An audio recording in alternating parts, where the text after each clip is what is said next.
A esta hora de la mañana saludamos en los estudios de los desayunos de 24 horas a Andrés Zurita. Él es el presidente de la Alianza para Emprendimientos e Innovación. Andrés, bienvenido a nuestro programa. Janet, buenos días a todos los que nos ven.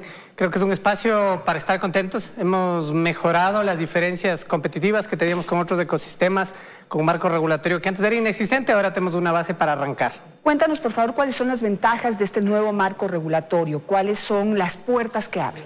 Tiene 4 partes. La primera en el tema de financiamiento, hay la valoración del intangible que va a permitir que los emprendedores que están arrancando y los emprendedores que tal vez no están arrancando pero son de servicios, de tecnología y otros, se pueda valorar lo que están haciendo para el acceso a financiamiento. Tiene el crowdfunding, que es algo importante, que es la fase inicial al momento de arrancar, antes de acercarse a los fondos de inversión, antes de acercarse a crédito. Está reglamentado, está claro cómo va a funcionar y con esto el acceso inicial. Y solo rápidamente, trámites, empresas de acciones simplificadas, que es creación rápida de empresas, cierre de empresas, la calificación del emprendedor, el tema laboral se describe y el tema educativo. ¿Cómo se debe reformar la malla educativa, primaria, secundaria y universidades para tener mejores emprendedores?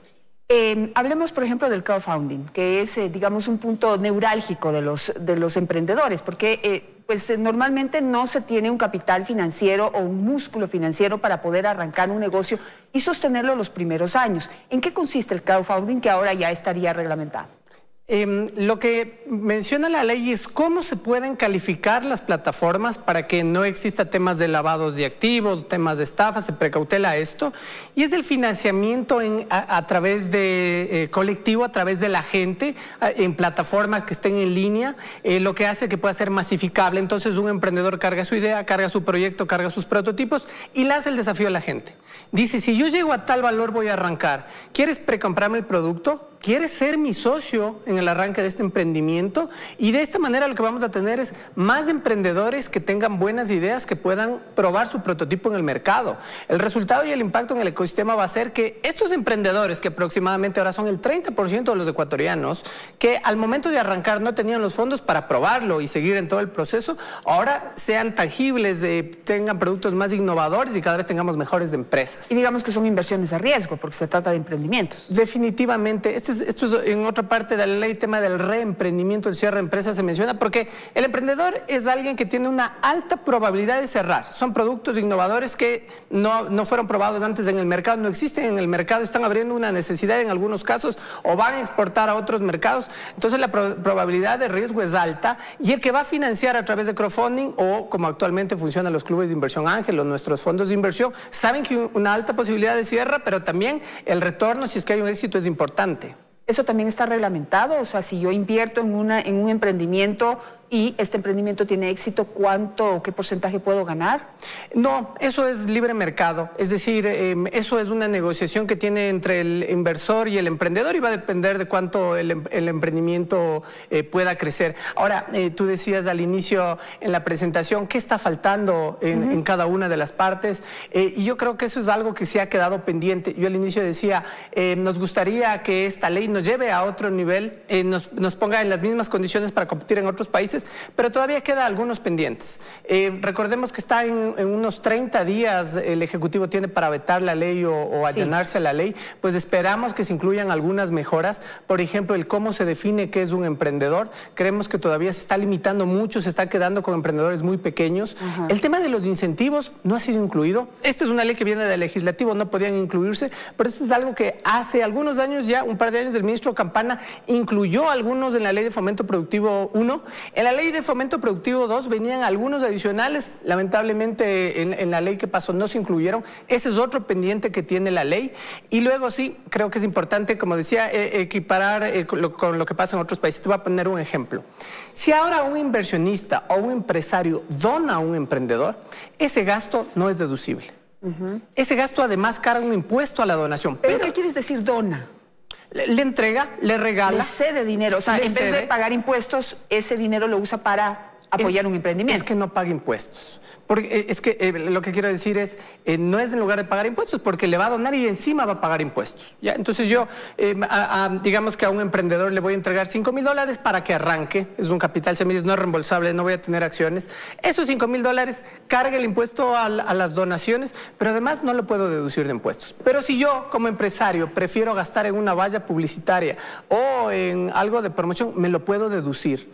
Entonces, para el empresario, para el inversor, es más fácil gastar en publicidad que donar fondos de emprendedores. Entonces, comparado con otros países, creo que todavía falta un poco que mejorar. El tema de incentivos, como decía, pero hay cosas muy buenas. El tema del cierre de empresa, el tema del reemprendimiento es algo que menciona este marco normativo, es muy importante. Un punto antes de pasar a este otro tema importante de la ley que falta. Tú dices que la ley no está considerando realmente en amplitud quién puede caber dentro del concepto de emprendedor, que están hablando siempre de emprendedores muy pequeños o que recién empiezan. ¿Cómo se ampliaría? ¿Quiénes más son emprendedores o quiénes deberían ser considerados emprendedores? Un emprendedor es alguien que ha identificado esta oportunidad en el mercado y tiene la capacidad de generar empleo, riqueza, a través de la innovación solucionando esa necesidad. Significa que no necesariamente va a quedarse pequeño mucho tiempo. Nosotros en estos 5 años como Alianza para el Emprendimiento e Innovación hemos ayudado a 6,000 emprendedores. Nuestros emprendedores del año pasado vendieron como $50 millones. Y en esta muestra que menciono, apenas fue aprobada la ley, la mayoría de los emprendedores nos decía, de nuestros emprendedores que están creciendo, que están generando empleo, nos decían, ¿cuáles son las características para ser calificado? $1 millón en un año, menos de 1 millón, menos de 50 empleados y menos de 5 años. Solo para arrancar el emprendimiento, a uno seguramente le va a tomar más de 5 años. Y si estoy vendiendo $1 millón, que son $100,000 mensuales, al emprendedor le va a quedar $1,000, $1,500. Entonces tal vez es mejor trabajar en lugar de emprender, que es riesgo, contratar empleados. Entonces ese espectro es el que nosotros esperamos que el Ejecutivo en el veto mejore. El ministro Ontaneda ha sido y se ha comprometido a tomar todas estas observaciones y liderar las reformas y ampliar principalmente este espectro para que entren los emprendedores más innovadores, no los más pequeños. Yo tuve la oportunidad de visitar Israel el año pasado, que es un país que apoya mucho el desarrollo de emprendimientos y de nuevas ideas, y ahí consideran un emprendimiento que después de 9, 10 años sigue siendo emprendimiento, lo siguen considerando como una empresa que está emprendiendo y que sigue necesitando ese apoyo, esa ley y esa normativa especial. Aquí estamos hablando en lo laboral de 3 años, ¿es suficiente? No, definitivamente no. Creo que tú has tocado un tema importante, son los emprendedores innovadores, los que van a agregar valor. Israel se caracteriza porque son emprendedores que están metidos en healthcare y ahí se toman muchos años, es decir, solo las pruebas con animales, luego todos los permisos de la FDA, toman varios años. Entonces, si queremos emprendedores que agreguen valor, que sean diferentes, que saquen patentes, 3 años no va a ser suficiente, 5 años no va a ser suficiente. ¿Qué es lo que nosotros esperamos?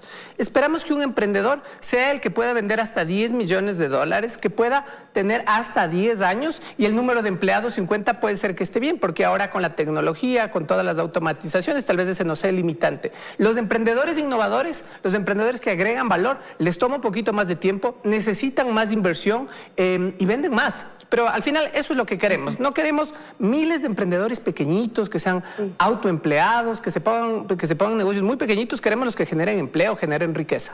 Claro, en Israel está también, digamos, hoy están muy dedicados al tema de innovación, de tecnología también, y tienen muchísimo apoyo, pero me llamó mucho la atención que no les dan tiempo para que puedan convertirse realmente en empresas que ya son consideradas medianas, que pasan a ser medianas, pero aquí quieren que vayamos demasiado rápido. Sí, hay que entender además que la edad en la cual un emprendedor ecuatoriano comienza a tener éxito es mayor que en el resto del mundo. En Singapur está alrededor de los 20, 21 años que el emprendedor comienza a lograr las cosas. Aquí es 29 años. La ley está incluyendo 2 temas importantes. El primero, reformar la malla educativa de tal manera que se puedan desarrollar las competencias de los emprendedores desde primer grado hasta 6º curso. Entonces está dando recomendaciones, se pide al Ministerio de Educación que haga una intervención.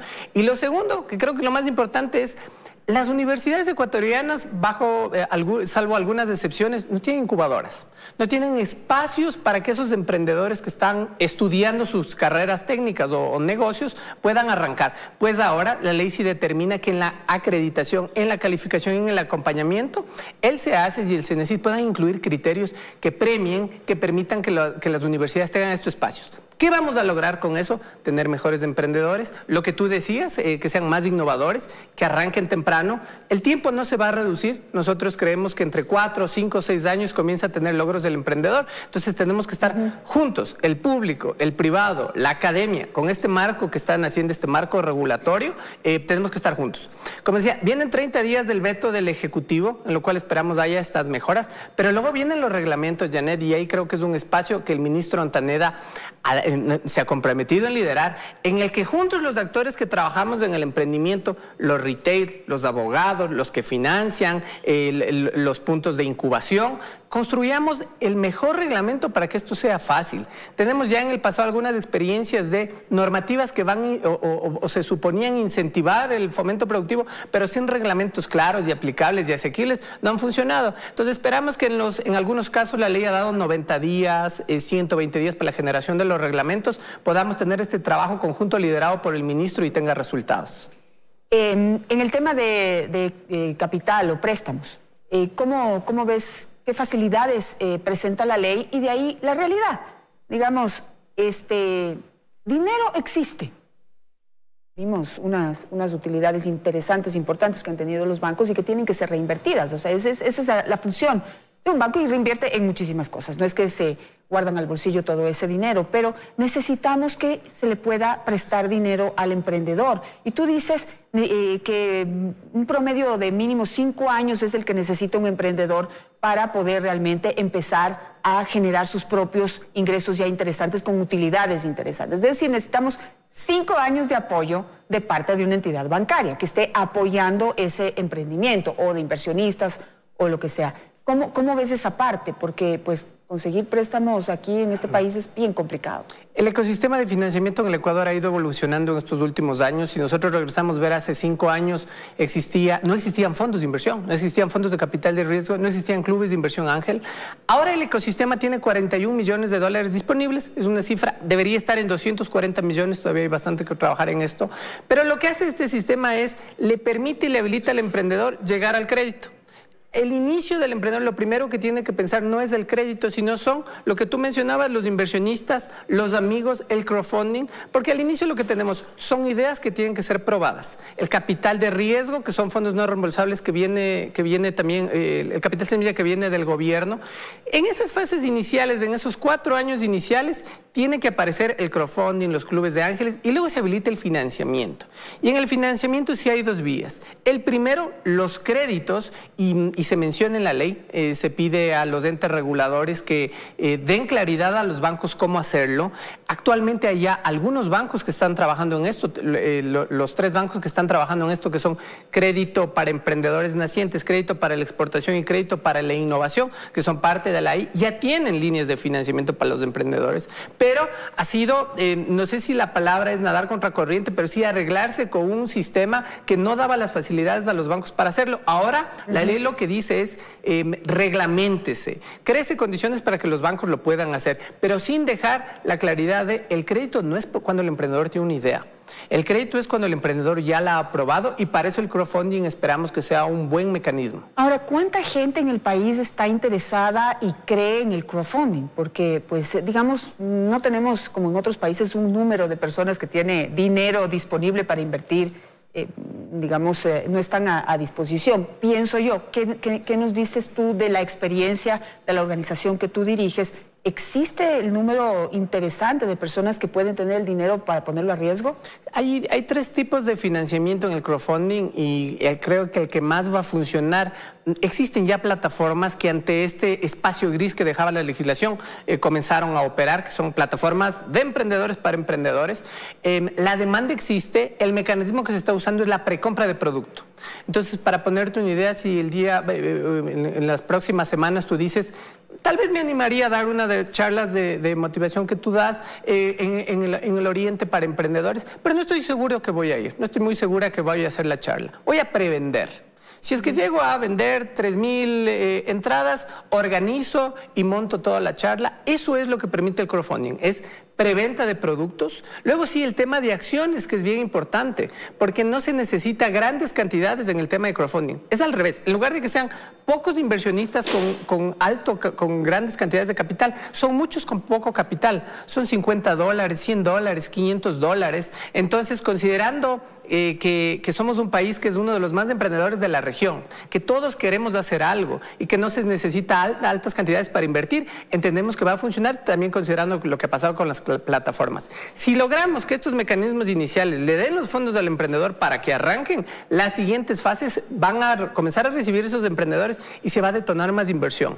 Yo decía, tenemos 41 millones disponibles para los emprendedores innovadores, pues la meta es 240 millones. ¿Por qué no hemos llegado a esa meta? Porque seguramente faltan proyectos innovadores, pero sobre todo que tengan la capacidad de exportación. Yo creo que ese es el desafío, Janet. No todo es la ley no va a cambiar el ecosistema de la noche a la mañana, no es que por la ley el día de mañana van a aparecer 500 nuevos emprendedores, simplemente nos está habilitando las condiciones para que los privados que estamos trabajando en esto, el público y la academia trabajemos juntos.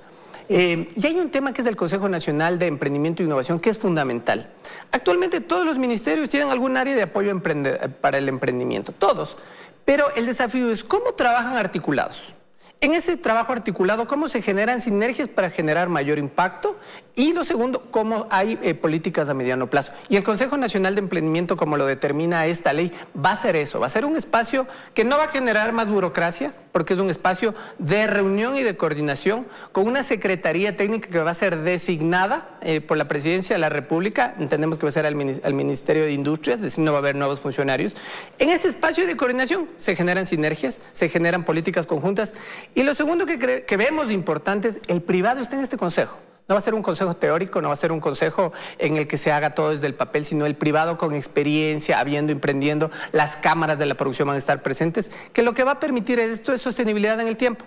Una política que toma 1 año, 2 años, que cada vez que se cambia el ministro se cambia, ni se diga si cambia el presidente de la República, se hace borrón y cuenta nueva. Si son políticas y estrategias a largo plazo, seguramente funcione. Y ahí sí creemos importante que no lo dice la ley, esperamos que tenga el veto. El privado, si bien no tenga voto, porque la Constitución no permite que en estos organismos de decisión política tenga voto, por lo menos que dé el quórum. Por lo menos que si el privado, que va a estar en este proceso 5, 10 años, como pasa en Chile, como pasa en Estados Unidos, como pasa en Singapur, como pasa en Israel, ve que las cosas se están cambiando la dirección, se está cambiando la estrategia según una lógica, pueda decir, no doy quórum a este consejo y no avance el consejo. Vemos con buenos ojos lo que está pasando. Esperamos que en estos 30 días del Ejecutivo, con el liderazgo del ministro Montaneda, tomen nuestras observaciones, salga un veto adecuado y luego juntos generemos los mejores reglamentos para los emprendedores. Ojalá, y me alegra mucho pues poder ver con visión positiva esta posibilidad para que el emprendimiento surja y tenga un mayor impacto y éxito en nuestro país.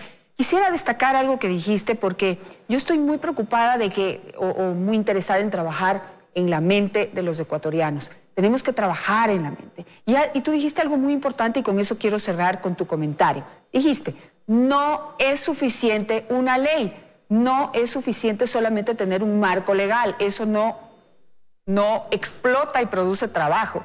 Necesitamos el marco legal y que la gente tenga buenas ideas. Necesitamos que trabajen en buenas ideas. El 2020 nos pone ese reto. Si ya logramos tener un marco legal, en este caso en el emprendimiento, interesante, el siguiente paso es que la contraparte, que son los emprendedores, se presenten con buenas ideas. Es hora de pensar, es el momento de ponerse a pensar, de arriesgarse. Y ahí quisiera que tú hagas las recomendaciones necesarias para todas aquellas personas que en este momento tienen una idea en la cabeza, cómo ponerla sobre el papel para poder volverla una extraordinaria idea.